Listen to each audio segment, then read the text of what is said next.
అందరికీ మన ప్రభువును రక్షకుడైనటువంటి యేసుక్రీస్తు వారి పేరిట ప్రత్యేకమైన వందనాలండి. ప్రియులారా, మన జీవితంలో అన్ని పరిస్థితులు మనకు అనుకూలంగా ఉండవు. ఎన్నో పరిస్థితులు ప్రతికూలంగా కూడా మారే అవకాశాలు ఉంటాయి. అయితే ప్రతికూలంగా మారినటువంటి ఆ పరిస్థితుల్లో మనం ఉన్నప్పుడు మన చుట్టూ ఉండే వాళ్ళ యొక్క మాటలు కూడా కొన్ని సందర్భాల్లో మనల్ని బలంగా ఎఫెక్ట్ చేస్తూ ఉంటాయి. కొంతమంది ప్రోత్సహించేవారు ఉంటారు. Don't worry brother, don't worry sister, మనం వీటిని ఓవర్కమ్ చేయొచ్చు, దేవుడు ఆ సమర్థత మనకు అనుగ్రహిస్తారు, ఆ శక్తిని మనకు దయచేస్తారని మనల్ని ఆ పరిస్థితులను ఎదుర్కొనే విధంగా ప్రోత్సాహపరిచేవారు ఉంటే ఓకే. కానీ కొంతమంది మనల్ని డిప్రెషన్లోకి వెళ్ళే విధంగా చేస్తూ ఉంటారు. అప్పుడు మన మనస్సు ఎలాంటి స్థితిలోకి వెళ్ళిపోతుందంటే, మనం ఇంకా దీనిని చేయలేము, మన వల్ల కాదు, ఇంకా మనం దీన్ని ఓవర్కమ్ చేయలేము అనే ఆ స్ట్రాటజీలోకి మనం వెళ్ళిపోతాం. ఆ స్టేటస్, మన మైండ్ ఆ స్టేటస్లోకి వెళ్ళిపోతాయి. కానీ మనం ఒక విషయం గుర్తుంచుకోవాల్సినటువంటిది ఏంటంటే, బైబిల్లో ఎన్నో సందర్భాల్లో దేవుడు తన మహా గొప్ప కార్యాలను చేసినట్టుగా మనం చూడవచ్చు. అయితే ఎవరి పట్ల చేశారు, ఎలాంటి పరిస్థితుల్లో చేశారు? ఒకసారి మనం చూసామనుకోండి, హెబ్రీలకు రాసిన పత్రికలో 11వ అధ్యాయంలో ఒక సందర్భాన్ని మనం చూద్దాం. హెబ్రీలకు రాసిన పత్రిక 11వ అధ్యాయంలో 11వ వచనాన్ని కనుక ఈ సందర్భంలో మనం ఒకసారి ఆలోచించినట్లయితే, విశ్వాసమును బట్టి శారాయు వాగ్దానము చేసిన వాడు నమ్మదగిన వాడని ఎంచుకొనెను గనుక, విశ్వాసమును బట్టి శారాయు వాగ్దానము చేసిన వాడు నమ్మదగిన వాడిని ఎంచుకొనెను కనుక తన వయసు గతించిన దైనను గర్భము ధరించుటకు శక్తి పొందెను. ఎనర్జీ లేదు, శక్తి లేదు, వయస్సు లేదు, అయినప్పటికీ ఇంపాసిబుల్గా ఉన్నటువంటి ఆ సిచ్యువేషన్లో దేవుడు ఏం చేశాడంటే, ఇట్స్ 100% పాసిబుల్ అని ప్రూవ్ చేశారండి దేవుడు. మన లైఫ్ కూడా అంతే. ఇది జరగదు, వీడికి నిలబడలేడు, వీడి వల్ల కాదు, ఇంకా వీడు పడిపోతాడు, వీడు వేస్ట్ ఫెలో, వీడికి దేనికి పనికిరాడు చాలామంది అంటారండి.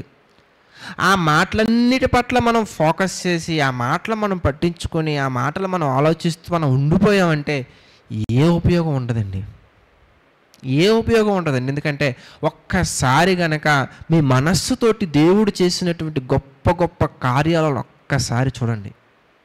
అందుకే అంటున్నటువంటి మాట, వాగ్దానము చేసిన వాడు నమ్మదగినటువంటి వాడు. ఎందుకంటే మనుషుల వల్లే మోసం చేసే వ్యక్తి కాదు.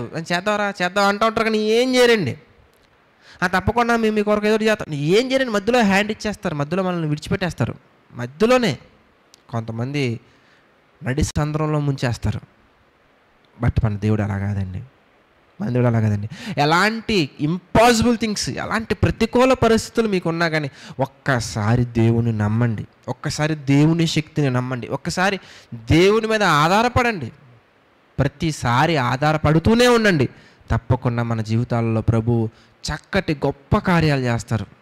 అందుకే మీరు చూస్తే కింద నెక్స్ట్ వచనంలో 12వ వచనంలో హెబ్రీ పత్రిక 11వ అధ్యాయము 12వ వచనం మనం చూస్తానండి. అందుచేత మృతతుల్యుడైన ఆ ఒక్కని నుండి సంఖ్యకు ఆకాశ నక్షత్రముల వలెను సముద్ర తీరమందుల లెక్కింప శక్యము కని ఇసుక వలెను సంతానము కలిగెను. సరే, అబ్రహాం గారు ఎంత గొప్ప సంతానం తీసుకొచ్చారయ్యా అంటే, నమ్మాలండి దేవుణ్ణి.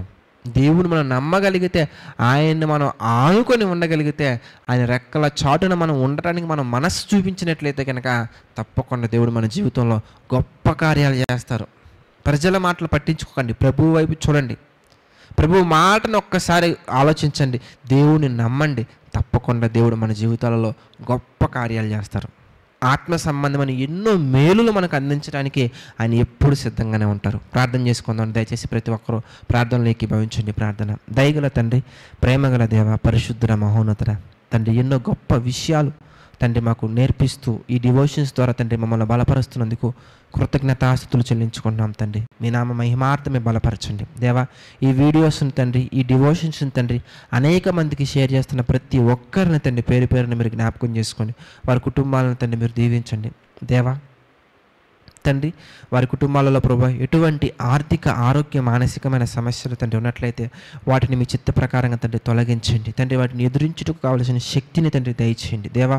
మీ నామ మహిమార్థమే తండ్రి ఈ పరిచర్ను కూడా మా తండ్రి ఇంకనూ బలంగా దీవించండి తండ్రి.